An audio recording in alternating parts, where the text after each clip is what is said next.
This is Carmen, Tim and Lauren's livedin French storybook though that they had built for them by Tiny Idahomes. We shared just off-the-lot pictures of the house earlier this year, but now the family has made it home. Be sure to check out the original post here, and then enjoy our picture tour of the finished version below.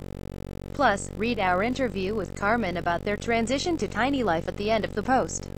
She has a really great story you don't want to miss. If you want a home like it, check out Tiny Idahomes.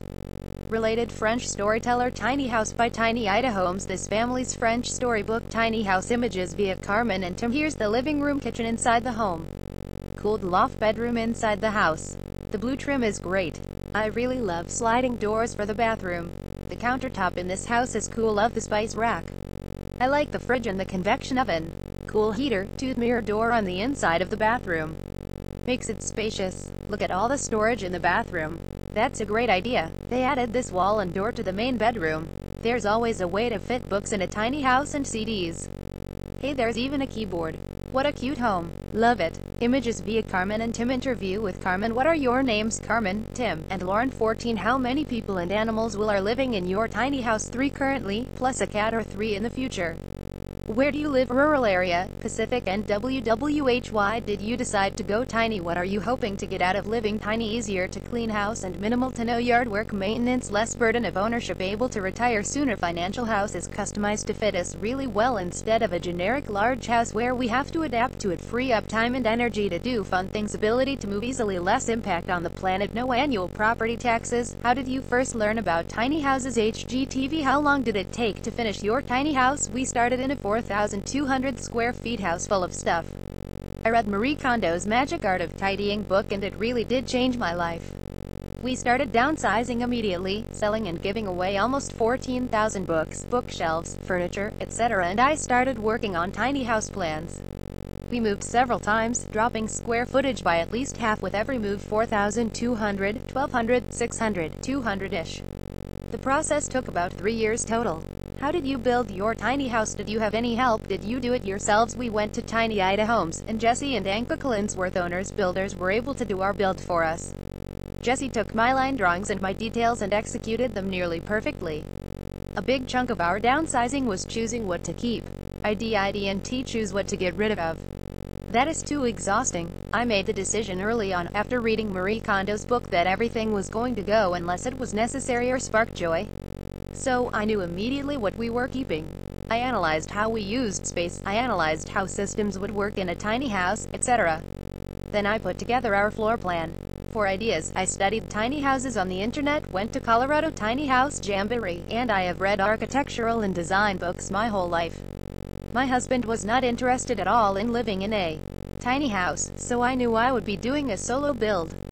I was working full-time and have some serious physical limitations.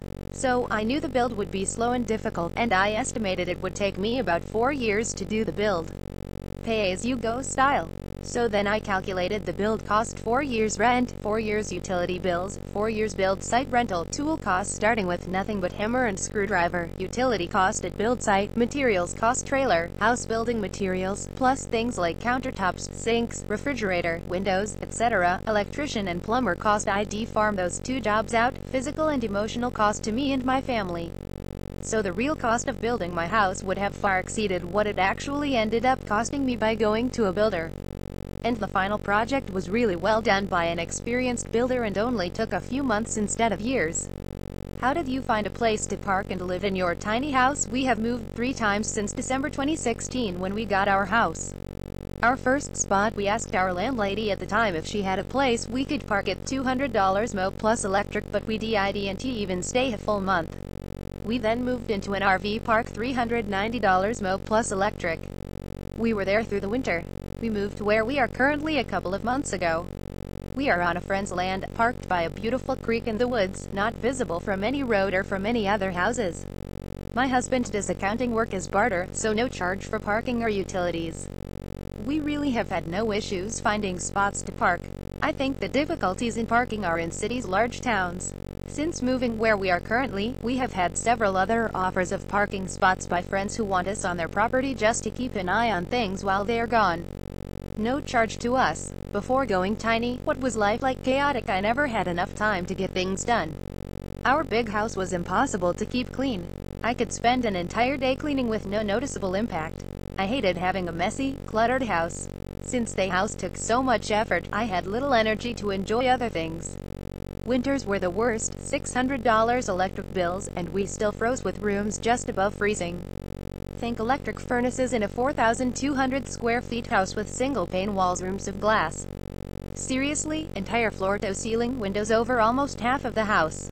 The views were awesome. Cost estimates to replace windows was over $90,000. What benefits are you experiencing after going tiny? My husband has admitted that he loves our tiny house. He never said that about any previous house. I love that our bathtub is big enough to actually get us covered by water instead of half of us sticking out, like what happens in a standard bathtub. Tim is 64. We just don't fit in smaller tubs, barrels, sinks, etc. I love the kitchen, which really works well for us.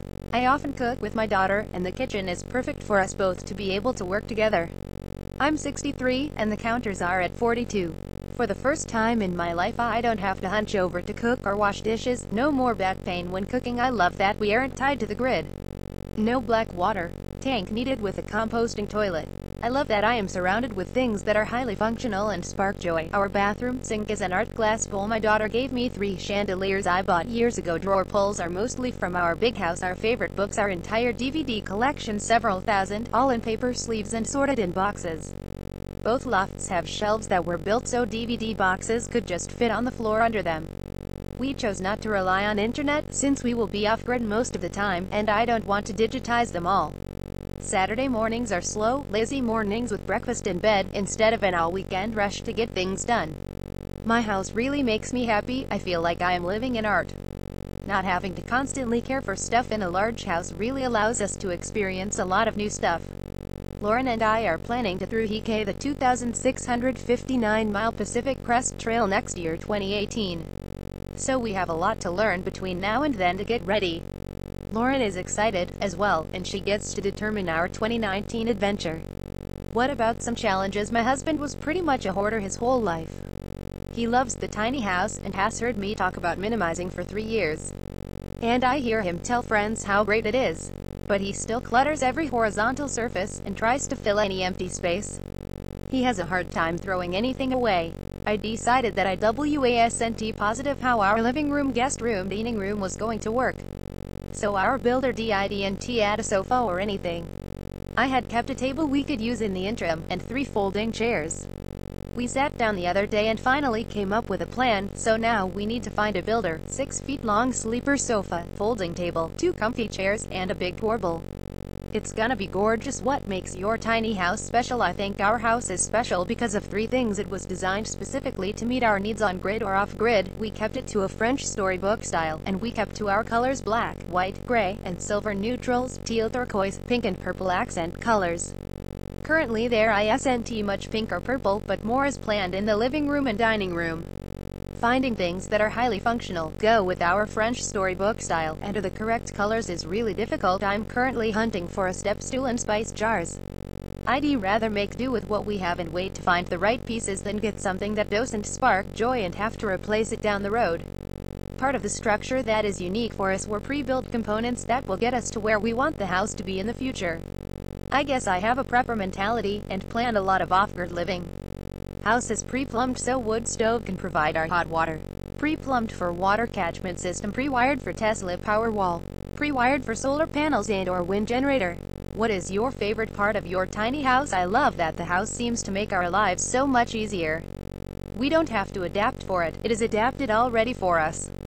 My bathroom is my happy place. Although as we get more and more done on the house, it gets harder and harder to limit myself to one thing. Maybe the shutters. They are amazingly functional. I also love doing dishes now. Shockingly, I bought a cast aluminum will never rust window box and mounted it on its side over the kitchen window. We added shims so it would just barely tilt, so if anything slides, it will go toward window, not at us. It works as our drain rack, and our glasses live there. Water drips through and goes right into the sink. Every morning, someone, usually Tim, puts everything away. No dishes drying on the counter. My brain doesn't register dishes in the rack as clutter, so my kitchen feels clean and tidy without the bother of drying and putting away the dishes. What, if anything, would you change about your tiny house now that you've lived in it? The master bedroom wall sconces need to be mounted higher. Having said that, we are still settling in and getting things done. Each small change has a big impact. We got our Kimberly wood stove chimney pipe installed in April. Lauren and I installed window screens shortly thereafter. Regular screens wouldn't work, since we need to be able to reach through our open windows to adjust our shutters. We now have screens that are magnetic and sit inside the window, so we can easily adjust our shutters.